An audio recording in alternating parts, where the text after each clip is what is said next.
ഒരു സാധനം ഒരാൾ വന്ന് ഒരു കാര്യം ആവശ്യപ്പെട്ടാൽ ഞാൻ നോ എന്ന് പറയാറില്ല. ഉം, ഉം, ഉം, എന്നെക്കൊണ്ട് പറ്റുന്നതിൻ്റെ മാക്സിമം ഞാൻ ചെയ്തു കൊടുക്കും. ഉം. മാക്സിമം ചെയ്തു കൊടുക്കും എന്താണെങ്കിലും എന്നെക്കൊണ്ട് പറ്റുന്നത്. അത് ഞാൻ നോ എന്ന് പറയില്ല. അതുകൊണ്ടാണ് ഇന്ന ചെയ്തുകൂടെ ചെയ്യാം. ചെയ്യും. അപ്പൊ ഈ കാലിനുള്ള ഈ വേദന ഇനി ലൈഫ് ലോങ് ഉണ്ടാവില്ല. അപ്പൊ ആ നിമിഷത്തെ പഴിക്കോ? ആ നിമിഷത്തെ ഞാൻ പഴിച്ചിട്ട് എന്താ കാര്യം? അതൊക്കെ കൊണ്ടല്ലേ ഞാൻ ഇത്രയും പടങ്ങൾ വർക്ക് ചെയ്ത് ഇവിടെ എത്തിയത്. ഇപ്പം നിങ്ങൾ എന്നെ ഇന്റർവ്യൂവിന് വിളിച്ചിരിക്കുന്നത് ഇതുകൊണ്ടാണ്. അപ്പൊ ആ വേദനയ്ക്ക് ഒരു സുഖമുണ്ട്. പിന്നെ തീർച്ചയായിട്ടും. ഇപ്പോൾ ഷൂട്ടിംഗ് എന്ന് പറഞ്ഞാൽ വളരെ എളുപ്പമുള്ള ഒരു കാര്യമാണെന്ന് നാട്ടുകാർ പറയും. കാര്യം ഇവർ AC റൂമിലാണ്, ഈ മറ്റേ 10 ലക്ഷം 20 ലക്ഷത്തിൻ്റെ വണ്ടി എല്ലാവരും പറയും. പക്ഷെ നമ്മൾ നിന്ന് ചെയ്യുന്നത് ഒരു ദിവസം കാണാൻ വരെ എൻ്റെ സുഹൃത്തുക്കൾ പോലും ലൊക്കേഷനിൽ ഒരു പ്രാവശ്യമേ വന്നിട്ടുള്ളൂ ഇന്ന് വരെ. കുറച്ച് നേരം ഇരുന്നിട്ട് ഞങ്ങൾ റൂമിൽ വെയിറ്റ് ചെയ്യുക എന്നിട്ട് അവർ പൊക്കളയും. കാരണം എന്താ വെച്ചാൽ അവർക്ക് ഇതിങ്ങനെ പല പ്രാവശ്യം എടുക്കുന്നത് ഇതൊന്നും അവർക്ക് ഡൈജസ്റ്റ് ചെയ്യില്ല. നമ്മൾ പടി കയറുന്നു, തിരിച്ചു വരും, വീണ്ടും പോകുന്നു, വരും. അപ്പോൾ ഈ ഒരു സാധനം അവർക്ക് ഡൈജസ്റ്റ് ചെയ്യില്ല. പക്ഷെ നമ്മളത് എൻജോയ് ചെയ്യാണ് ചെയ്യുക. ഒരു ടേക്ക് കൂടെ. ഇപ്പോൾ ഫൈറ്റിലാണെങ്കിൽ എത്ര 5 പ്രാവശ്യം 10 പ്രാവശ്യം ചിലപ്പോൾ വീഴേണ്ടി വരും. ഇന്നാണെങ്കിൽ നമ്മൾ വീഴുന്നു, അപ്പുറത്ത് ഒരാൾ ഫ്രെയിമിലുണ്ടെങ്കിൽ എറേസ് ചെയ്ത് കളയാമെന്ന് പറയും. അന്ന് അങ്ങനെയല്ല പറയണം, റീടേക്കേ ഉള്ളൂ. അതുപോലെ ലാൽ ഞാനൊക്കെ ഡ്യൂപ്പില്ലാതെ ഗ്ലാസ് ബ്രേക്ക് ചെയ്തിട്ടുണ്ട്. കുരിശ് യുദ്ധം എന്നുള്ള പടത്തിൽ ഡ്യൂപ്പില്ലാതെ ഞാനും ലാലും ഗ്ലാസ് ബ്രേക്ക് ചെയ്തിട്ടുണ്ട്, മോഹൻലാൽ. അപ്പൊ ഈ ഗ്ലാസിന് ചെറിയ ചെറിയ ചീടുകളൊക്കെ കേറില്ലേ? അങ്ങനെ കയറില്ല അത്. പക്ഷെ നമ്മുടെ അതായത് ഇത് ചാടുമ്പോൾ മാസ്റ്ററും കൂടെ അടിക്കുക, അല്ലാതെ ബ്രേക്ക് ആവില്ല. അത് ഒരു എയർ ഗ്യാപ്പ് ഉണ്ടാവും അതിന്, അല്ലാതെ ബ്രേക്ക് ആവില്ല. ഈ ഷുഗർ ഗ്ലാസ് അല്ലേ ഇത്. ഇന്നിപ്പോ അത് വാക്സ് ആയി. നമ്മൾ വീണ് കഴിയുമ്പോൾ നമ്മൾ അങ്ങനെ തന്നെ കിടക്കുള്ളൂ ഷോട്ട് കട്ട് ചെയ്യണവർ. അത് കഴിഞ്ഞിട്ട് മാസ്റ്റർ വന്ന് ഡ്രസ്സൊക്കെ തന്നെ ഊരി വെള്ളമൊക്കെ ഒഴിച്ചത് കളയും.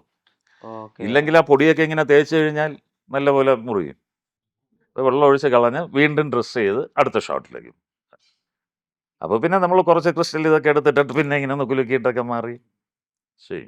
ലാൽ സാറും കൂടി മറ്റേ ഒരു അടിമപ്പടത്തില് മുളമൊട്ടിൽ രണ്ടുപേരും അടിക്കുന്നത് റിയൽ വടികളാണല്ലേ? അതെ. അപ്പൊ അടി മേത്ത് കൊണ്ടിട്ടില്ലേ? അടി അങ്ങനെ മേത്ത് കൊണ്ടിട്ടില്ല, എന്നാലും കയ്യിലൊക്കെ നമുക്കത് കൊള്ളും. പക്ഷെ അത് ആ വടിത്തല്ലെടുത്ത് എനിക്ക് തോന്നുന്നു അത് സിംഗിൾ ഷോട്ട് ആണോ എന്നൊരു ഡൗട്ടുണ്ട്. കാര്യം വെച്ചാൽ ലാസ്റ്റ് ഫിലിമാണ്. 300 അടിയെങ്ങാണ്ടേ ഉള്ളൂ, 200-300 അടിയേ ബാക്കിയുള്ളൂ. പക്ഷെ 200 അടി 250 അടി ഫൈറ്റ് വേണം. അപ്പോൾ മാസ്റ്റർ തന്നെയാണ് സൈഡിൽ നിന്നിട്ട് ആക്ഷൻ കട്ട് എന്ന് പറഞ്ഞ ക്യാമറ ഇങ്ങനെ ഓൺ ചെയ്യുക ഓഫ് ചെയ്യുക. അപ്പം ഷോട്ട് അടിച്ച് അങ്ങനെ പോകുമായിരുന്നത്. ഇല്ലെങ്കിൽ ഫിലിം തീർന്നു കഴിഞ്ഞാൽ ഇല്ല. ലാസ്റ്റ് ഡേ ഞങ്ങൾ ഈവനിങ് ഫ്ലൈറ്റ് ബുക്ക് ചെയ്തിരിക്കുന്നു ബാംഗ്ലൂരിൽ നിന്ന് വരാനായിട്ട് ചെന്നൈക്ക്. അപ്പോൾ അങ്ങനത്തെ ഒരു സംഭവം ഉണ്ടായിരുന്നു അന്ന്. ഈ ഫിലിമിൽ നിന്ന് ഡിജിറ്റലിലേക്കുള്ള ട്രാൻസിഷൻ വന്നപ്പോൾ കുറേ ആൾക്കാർ പറയുന്ന 2 കാര്യങ്ങളുണ്ട്. ഒന്ന്, ആർട്ടിസ്റ്റുകൾക്കും ടെക്നീഷ്യൻസിനും മൊത്തത്തിൽ ഡിസിപ്ലിൻ കുറച്ച് കുറഞ്ഞു. അതായത് എത്ര കുറേ വേണമെങ്കിൽ എടുക്കാമല്ലോ, കുറേ എടുത്ത് കൂട്ടാം, അങ്ങനത്തെ ഒരു ചിന്ത വന്നു. ഒന്ന്. 2, ആർട്ടിസ്റ്റുകളുടെ ഡെഡിക്കേഷനും അല്ലാതെ കുറഞ്ഞു. അതായത് ഇപ്പോൾ വിഷ്ണു ലോകത്തിലെ പടം എടുത്തു നോക്കുകയാണെങ്കിൽ ഒരു കത്തുന്ന ടയർ എടുത്തിട്ടുള്ള അഭ്യാസം കാണിക്കുന്നത് ശ്രീ മോഹൻലാൽ തന്നെയാണ്.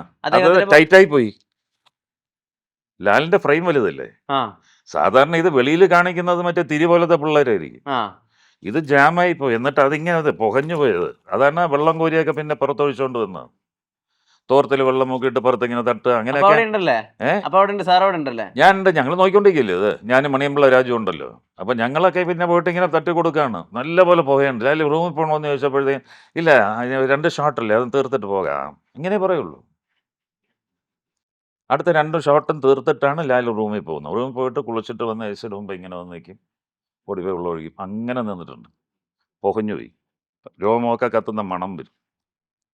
എന്നാലും ഹീൽ ഡു ഇറ്റ്, നോ അറിയില്ല.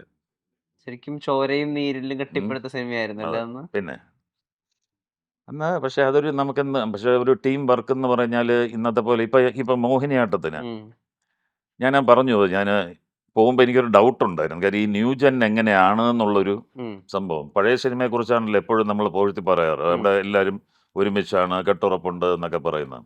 പക്ഷെ ഇവിടെ വന്നപ്പോൾ ഭയങ്കര സുഖം തോന്നി എനിക്ക്. പഴയതിനേക്കാളിലും കെട്ടുറപ്പ് ഇതിനാണോ എന്നൊരു സംശയം തോന്നി ഇപ്പോൾ. എന്നുവെച്ചാൽ എല്ലാം പിള്ളേരല്ലേ, വളരെ ഫ്രീ ആണ്.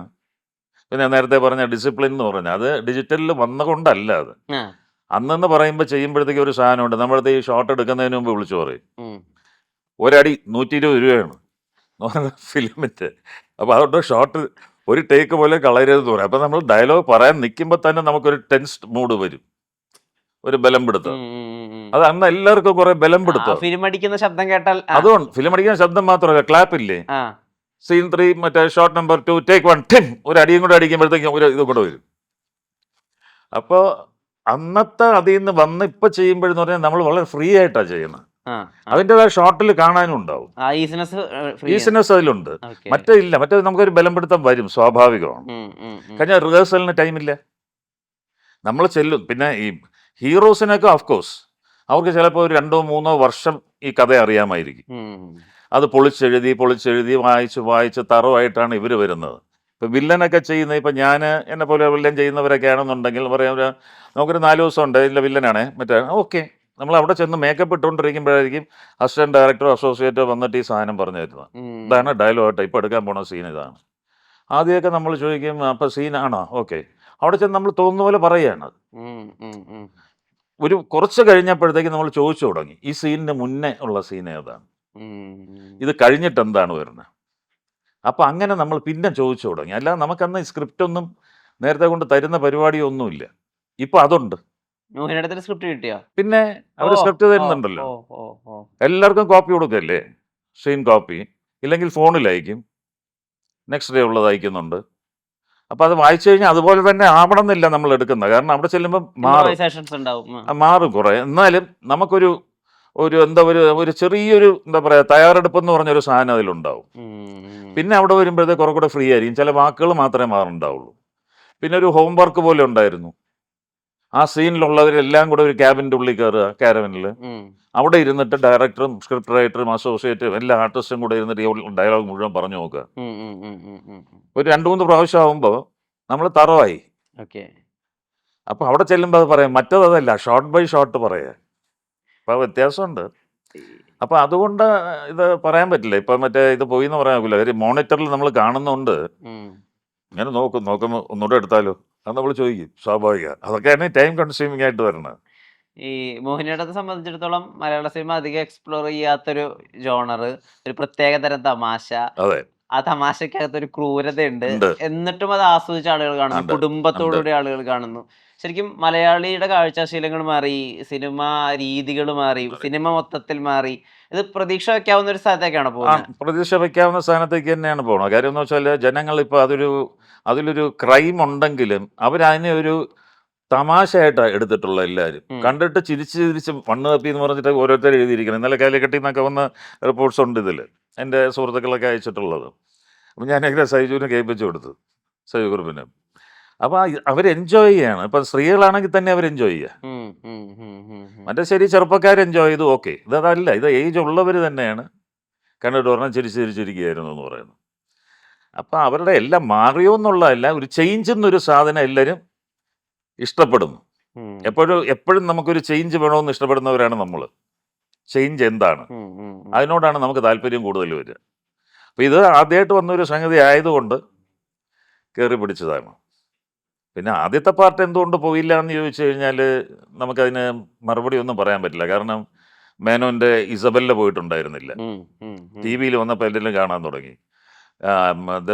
സിബി മലയിൽ മോഹൻലാലിൻ്റെ ദശരഥ, അതും റിലീസായപ്പോൾ ഓടിയില്ല. എന്ന് വെച്ചാൽ ആ പടങ്ങളൊക്കെ പലപ്പോഴും ഈ ഒരു 4-5 വർഷം മുന്നേ ഓടുക, കാലഘട്ടത്തിൽ.